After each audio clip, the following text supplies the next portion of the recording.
नमस्कार, DD news देख रहे हैं आप और आपके साथ मैं हूं शहला निगार। शुरुआत करेंगे हेडलाइंस के साथ।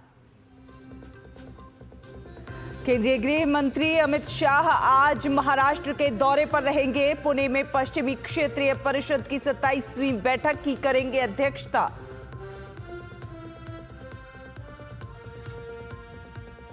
प्रयागराज में चल रहे महाकुंभ में अब तक 59 करोड़ से अधिक श्रद्धालु लगा चुके हैं आस्था की डुबकी। 26 फरवरी को महाशिवरात्रि के दिन होगा महाकुंभ का समापन।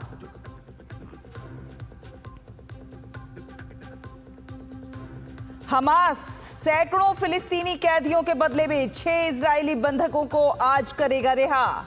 वहीं गाजा युद्ध विराम वार्ता का दूसरा चरण जल्द होगा शुरू। एफबीआई के 9वें निदेशक के रूप में भारतवंशी काश पटेल ने भगवत गीता पर हाथ रख ली शपथ। कहा, तय करेंगे एफबीआई की जवाबदेही।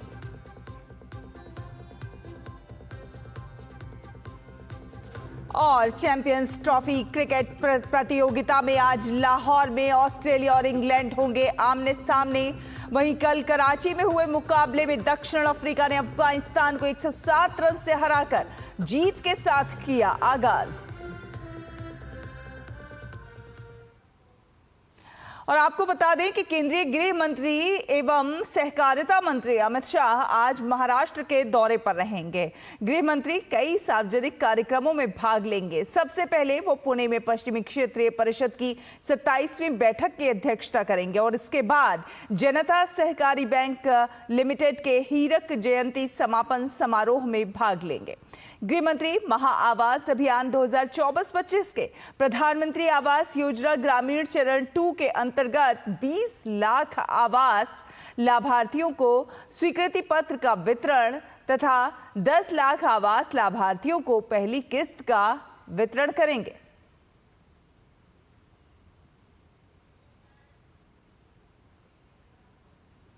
केंद्रीय वाणिज्य एवं उद्योग मंत्री पीयूष गोयल ने कहा है कि जापान भारत की आर्थिक वृद्धि में महत्वपूर्ण सहयोगी रहा है और विदेशी निवेश का 5वां सबसे बड़ा स्रोत है।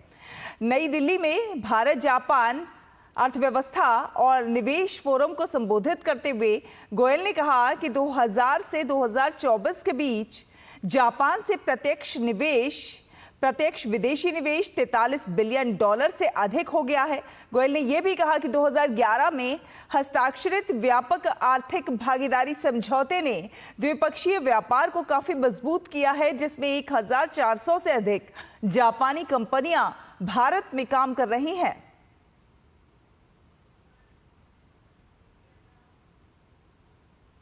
अगली खबर का रुख करते हैं। आपको बता दें कि संभल के सपा सांसद जियाउर रहमान बर्क पर बिजली चोरी में लगे जुर्माने के मामले में आज सुनवाई होनी है। सांसद बिजली चोरी मामले में कोर्ट में साक्ष्य पेश करेंगे। आपको बता दें कि बीते दिसंबर में जियाउर रहमान बर्क के घर पर बिजली चोरी का मामला सामने आया था। उनके आवास पर 16 किलोवाट की अनधिकृत बिजली खपत पाई गई थी, जिसके बाद विद्युत विभाग ने बड़ी कार्रवाई करते हुए सांसद पर 1.91 करोड़ रुपए का जुर्माना लगाया था। इसी क्रम में सुनवाई चल रही है। बिजली विभाग की ओर से सपा सांसद को अपना पक्ष रखने के लिए काफी समय दिया गया, लेकिन उनकी ओर से कोई साक्ष्य प्रस्तुत नहीं किया गया।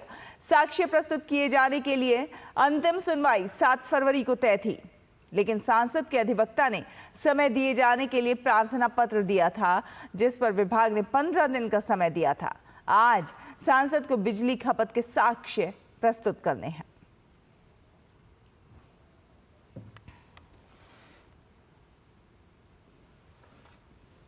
और भारत ने शुक्रवार को मालदीव के माले में 13वीं गवर्निंग काउंसिल मीटिंग में बांग्लादेश से बंगाल की खाड़ी अंतर सरकारी संगठन की अध्यक्षता ग्रहण की।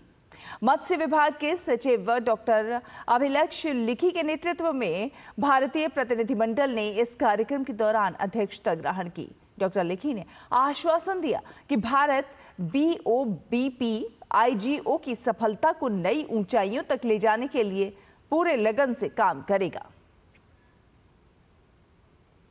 दिल्ली में भाजपा सरकार के गठन के बाद ही एक के बाद एक फैसले आने भी शुरू हो गए हैं। यमुना नदी को साफ करने के लक्ष्य के साथ भी सरकार आगे बढ़ रही है। यमुना नदी की तलहटी में जमी गाद को बाहर निकालने का काम तेजी से चल रहा है। सरकार का लक्ष्य है कि चरणबद्ध तरीके से अगले 3 सालों में यमुना में सीवरेज और औद्योगिक अपशिष्टों के प्रवाह को पूरी तरह से रोका जा सकेगा और यमुना अपने निर्मल स्वरूप में दिल्ली में बहती मिलेगी।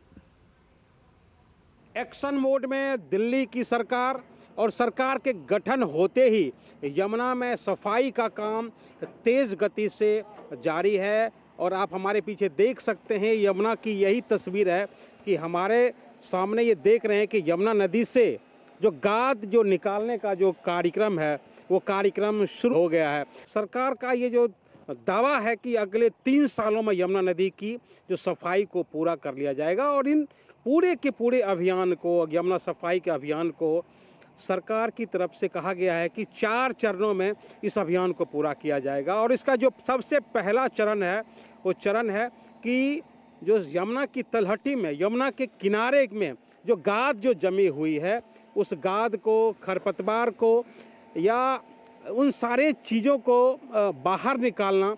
ये 20 साल हो गया यमुना जी के किनारे आते हुए। ये पहली बार मैंने अपने जीवन में यमुना की गाद को निकलते हुए देखा है। ये कीचड़ निकल गया, नदी के किनारे रेत चाहिए, रेत आएगी तो जो गंदा पानी भी होगा उसको ये रेत अपने अंदर उसको बिठा लेगा और गंदा पानी भी अपने आप निर्मल हो जाएगा। तो पहले चरण का काम है कि इस गाद को बाहर निकाला जाए और यमुना नदी को के फ्लो को एक तरीके से एक उसको नया स्वरूप दिया जाए। नाले की जो गंदगी सीधे यमुना नदी में प्रवाहित होती है उसे भी रोका जाएगा, उसे भी साफ किया जाएगा।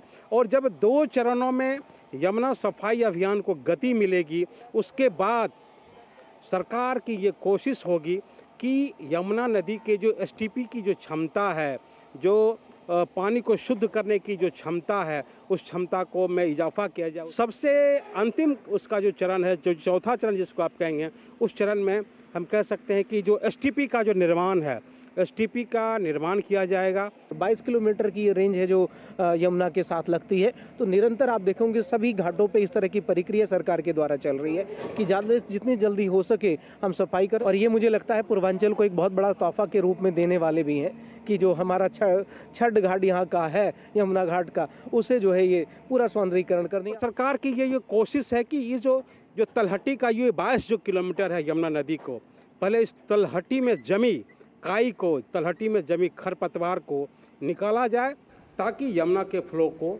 सुचारू रूप से चल सके। कैमरामैन मुकेश के साथ धीरज कुमार, डेरी न्यूज़, दिल्ली। और अब बात दिव्य भव्य महाकुंभ की।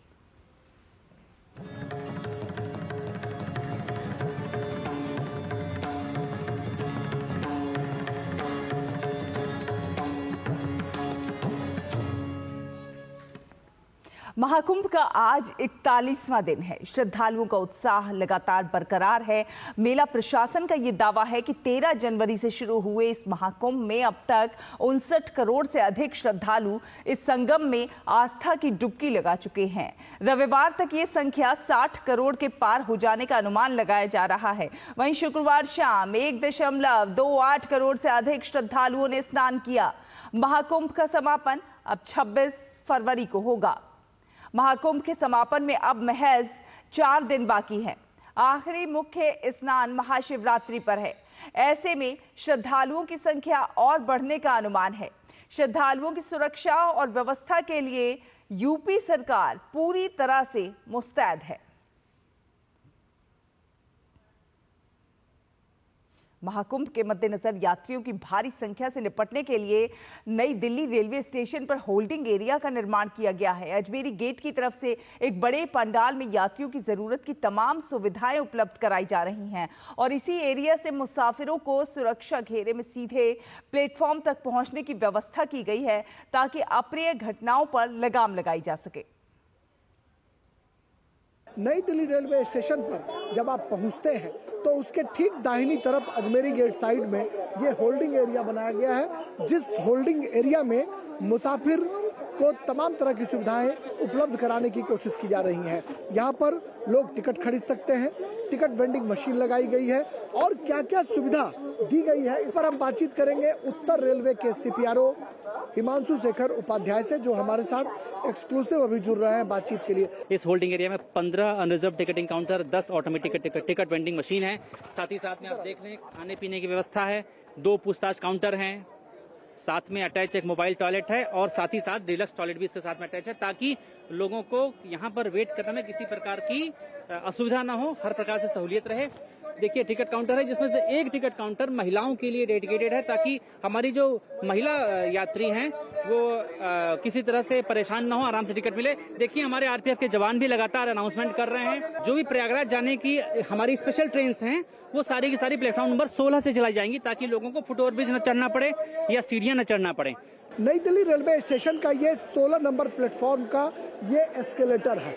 यहाँ से आप देखेंगे कि जो आरक्षित श्रेणी के जो मुसाफिर हैं वो यहाँ से आराम से आ रहे हैं। जाने की व्यवस्था यहाँ से बंद कर दी गई है ताकि किसी भी तरह के स्टैम्पिड को रोका जा सके, भगदड़ को रोका जा सके। और हमारी दाहिनी तरफ अगर देखेंगे तो ये बैरिकेड किया गया है मुसाफिरों को। हमारे कैमरामैन जोशी आपको दिखाएंगे दाहिनी तरफ का इलाका कि यहाँ पर बैरिकेड किया गया है, मुसाफिरों को यहाँ पर रखा गया है। RPF के जो जवान हैं वो RPF के जवान पूरी मुस्तैदी के साथ यहाँ खड़े हैं, वो उन्हें गाइड कर रहे हैं, ये बता रहे हैं कि उन्हें कहाँ जाना है। तो फिर गाड़ी जब प्लेस होगी 16 नंबर प्लेटफॉर्म पर, फिर यहाँ से वो सीधा 16 नंबर प्लेटफॉर्म तक जाएंगे। अब हम होल्डिंग एरिया से प्लेटफॉर्म नंबर 16 पर पहुँच गए हैं।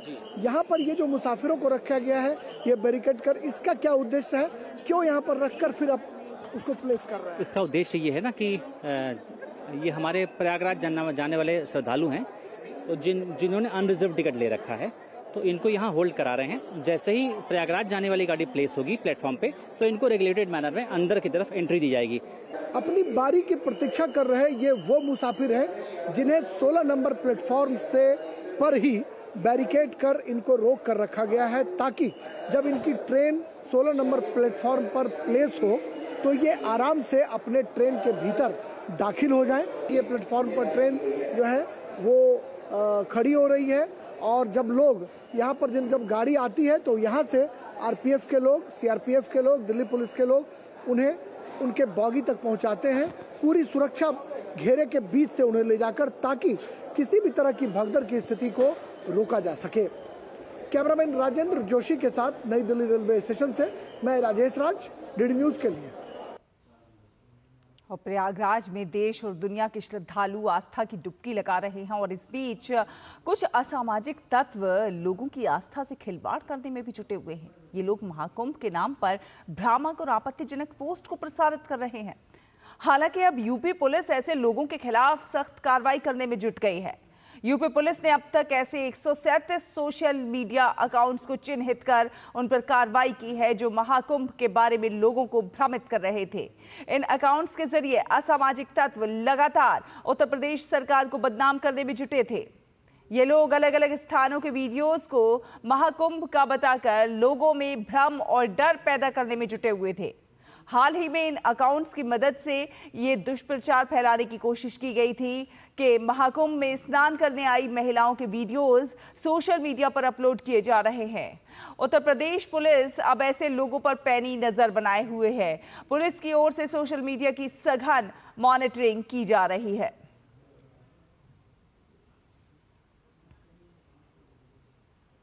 खबरों में आगे बढ़ेंगे। आपको बता दें कि झारखंड विधानसभा का बजट सत्र 24 फरवरी से शुरू हो रहा है, जिसके हंगामेदार रहने की उम्मीद लगाई जा रही है। विपक्ष के तर्कश में सरकार को घेरने के लिए कई बड़े मुद्दे हैं जिस पर घमासान मच सकता है, तो वहीं सत्ता पक्ष भी बेहतर रणनीति के साथ सघन संचालन को तैयार है। 24 फरवरी से शुरू हो रहा है झारखंड विधानसभा का बजट सत्र। झारखंड विधानसभा के बजट सत्र को लेकर सत्ता पक्ष विपक्ष की तैयारी। विपक्ष सरकार को कई मुद्दों पर घेरने की रणनीति में जुटा। गैस सिलेंडर, धान के MSP, मैया सम्मान योजना सहित कई मुद्दों पर सरकार को घेरने की तैयारी। भाजपा सदन में उठाएगी झारखंड में बांग्लादेशी घुसपैठ का मामला। 3 मार्च को पेश होगा बजट, 27 मार्च तक चलेगा सत्र। झारखंड में नई सरकार के गठन के बाद पहली बार 24 फरवरी से विधानसभा का पूर्णकालिक सत्र शुरू हो रहा है। सरकार के एजेंडे में जहां वार्षिक बजट के साथ कई विधायी कार्य हैं, वहीं विपक्ष चुनावी वायदों को लेकर सरकार को घेरने की तैयारी में है। राज्य का सर्वोच्च पंचायत 24 फरवरी से फिर गुलजार होने जा रहा है।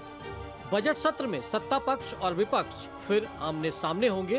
हालांकि सदन का स्वरूप इस बार कुछ बदला नजर आएगा। दोनों पक्ष अपने अपने मुद्दों के साथ बजट सत्र में उतरने को तैयार है। भाजपा के तर्कश में सरकार को घेरने के लिए कई मुद्दे हैं। इनको राजनीति करना है और एक बार झूठ बोल के ठग के जनता का वोट पा लेना और अपने कमिटमेंट से मुकर जाना, मुझे लगता है झारखंड की जनता बहुत बारीकी से देख रही है। आज लॉ एंड ऑर्डर का स्थिति आप देख लीजिए, दिन दहाड़े हत्या, दिन दहाड़े गोली, दिन दहाड़े लूट। विपक्ष जहां लगातार सरकार पर हमलावर है, वहीं सत्ता पक्ष बजट सत्र के सुचारू संचालन को लेकर रणनीति बनाने में जुटा है ताकि विपक्ष के आरोपों के तीरों को तोड़ा जा सके। जो हम लोग वादा किए हैं, तो हम अभी सरकार का पहला बजट सत्र आ रहा है, तो मैं भरोसे के साथ कह सकता हूं कि हम एक एक वादा, चुनावी वादा पूरा करने के लिए कृत संकल्पित हैं और हमको लगता है कि हम लोग क्रमवार सभी वादा को पूरा करेंगे। बजट सत्र में सरकार के एजेंडे में कई विधायी कार्य हैं, जिसमें 3 मार्च को पेश होने वाला वार्षिक आम बजट सबसे अहम है।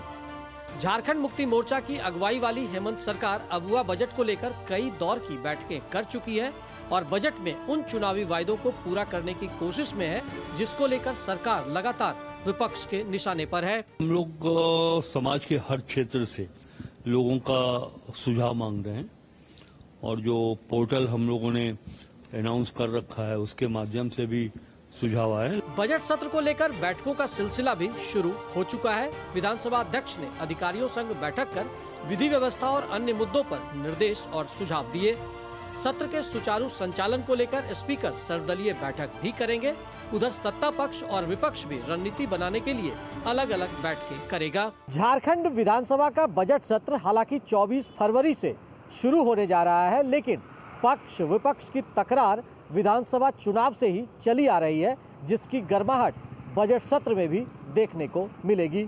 27 मार्च तक चलने वाले इस लंबे सत्र में विपक्ष सरकार को घेरने के लिए जहां मुद्दों की भरमार बता रहा है, वहीं सत्ता पक्ष विपक्ष को मुद्दा विहीन करार दे रहा है।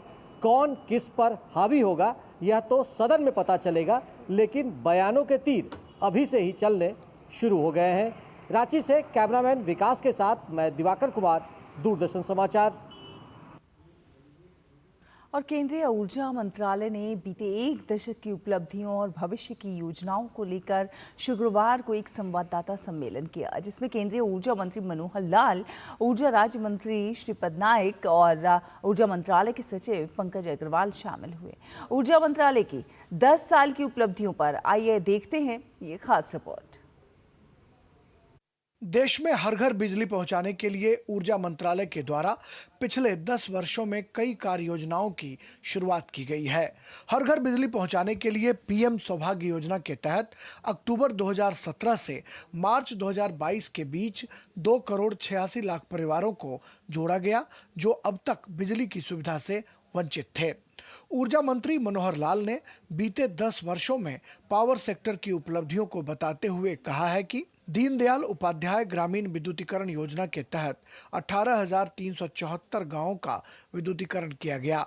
2014 में ग्रामीण क्षेत्र में जहां 12.5 घंटे बिजली आती थी, अब औसतन 22.6 घंटे बिजली रहती है। 2014 में 168 गीगावाट बिजली का उत्पादन होता था, जो जनवरी 2025 में 245 गीगावाट के स्तर तक पहुंच चुका है। नवीकरणीय ऊर्जा के माध्यम से 2014 में जहां 75 गीगावाट के उत्पादन जनवरी 2025 में बढ़कर 212 गीगावाट पर आ गया, वहीं साल 2030 तक सौर और पवन ऊर्जा जैसे माध्यमों से 500 गीगावाट उत्पादन का लक्ष्य है, जिसमें न्यूक्लियर भी शामिल है। हमने देश में टारगेट रखा है कि 100% हाउस होल्ड इलेक्ट्रिफिकेशन ये हमारी हो, और उस ओर हमने काफ़ी काम किया है। जैसे भी सौभाग्य योजना है, उसमें पिछले वर्ष में 2 करोड़ 86 लाख हाउस होल्ड्स को ये हमने टारगेट पूरा किया है। ऊर्जा मंत्रालय के मुताबिक बिजली की आपूर्ति के लिए ट्रांसमिशन सिस्टम को भी मजबूती प्रदान की गई है। 2013-14 में 2,91,000 सर्किट किलोमीटर की ट्रांसमिशन लाइन अब 4,51,000 सर्किट किलोमीटर तक पहुंच गई है, जिसको भविष्य में और भी विस्तार देने की योजना है। केंद्रीय मंत्री मनोहर लाल ने बताया कि भारत अब एक पावर सरप्लस देश बनने की राह पर है और हम पड़ोसी मुल्कों भूटान, बांग्लादेश, नेपाल से विद्युत का कारोबार कर रहे हैं। इसका विस्तार अब समुद्री रास्ते से सऊदी अरब, श्रीलंका, UAE तक पहुंचने का है।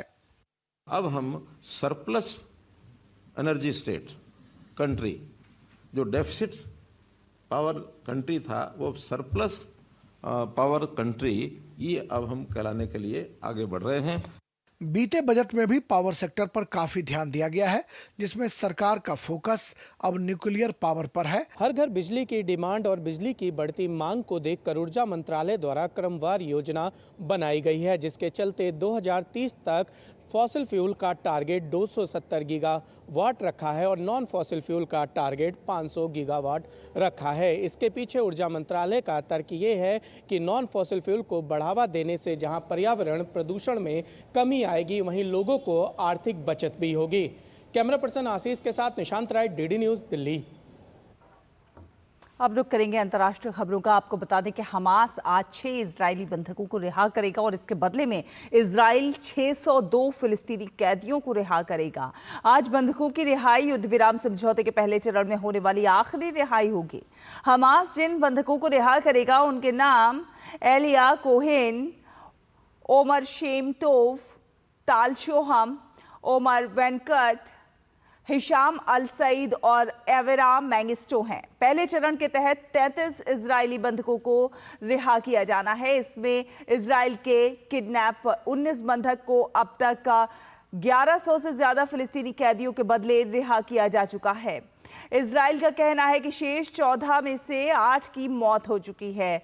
दोनों पक्षों ने कहा है कि वो दूसरे चरण की बातचीत शुरू करने का इरादा रखते हैं। मध्यस्थों का कहना है कि इसका उद्देश्य लगभग 60 शेष बंधकों की वापसी और इजरायली सैनिकों की वापसी पर सहमति बनाना है। इजराइल और फिलिस्तीन के बीच बंधकों की अदला बदली की ये डील 3 फेज में पूरी हो जाएगी।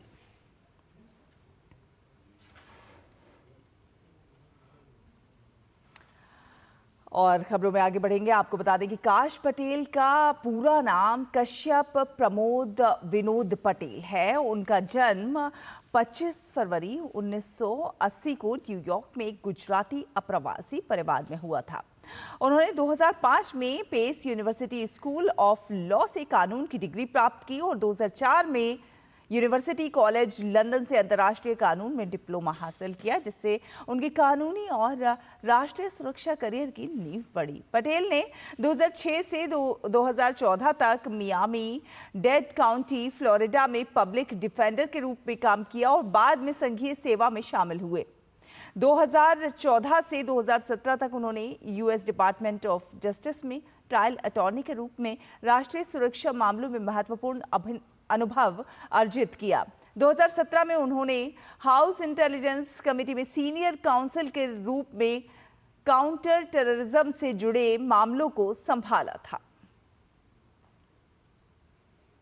और अब बात करेंगे खेलों की। चैंपियंस ट्रॉफी क्रिकेट प्रतियोगिता में आज लाहौर में ऑस्ट्रेलिया अपने अभियान का आगाज करेगा। ऑस्ट्रेलिया के सामने इंग्लैंड की चुनौती होगी। लाहौर की पिच को देखते हुए एक हाई स्कोरिंग मुकाबले की उम्मीद की जा सकती है। भारत के खिलाफ वनडे सीरीज में लगातार 3 मैच हारने के बावजूद इंग्लैंड अपनी प्लेइंग 11 में बहुत अधिक बदलाव नहीं करना चाहेगा। ऑस्ट्रेलिया को अनुभवहीन गेंदबाजी के कारण मुश्किलों का सामना करना पड़ सकता है। आज का जो डिजिटल दुनिया में ऑनलाइन माध्यम से काम करना जितना आसान लगता है, एहतियात बरतना और सतर्क रहना भी उतना ही ज़्यादा ज़रूरी है। साइबर अपराधी ऑनलाइन फ्रॉड के नए नए तरीके अपना रहे हैं और लोगों को लूट रहे हैं। साइबर पुलिस भी इस बात को लेकर जनता को लगातार सतर्क कर रही है कि कभी भी किसी भी अनजान लिंक को क्लिक ना करें और अपना बैंक अकाउंट और सिम कार्ड भी किसी को ना दें। इस तरह के अननोन लिंक हो, खास तौर पे वो किसी भी तरह से आप उसको क्लिक ना करें, उसको वेरीफाई करके ही क्लिक करें और जो भी वेरीफाइड अकाउंट है या वेबसाइट है उसी पे जाके ही आप अपने जो भी बेनिफिशियरीज के लाभ के बारे में जानकारी लेना चाहते हैं उसी से ग्राहक करें। सबसे बड़ी बात तो ये जानना ज़रूरी है कि चाहे वो आपका अकाउंट हो या सिम कार्ड हो, किसी और को दे देना एक बहुत बड़ा अपराध है, क्योंकि आपका वो अकाउंट या सिम कार्ड मिसयूज़ होगा तो जिम्मेवारी आपकी बनेगी और कार्रवाई आप पर होगी।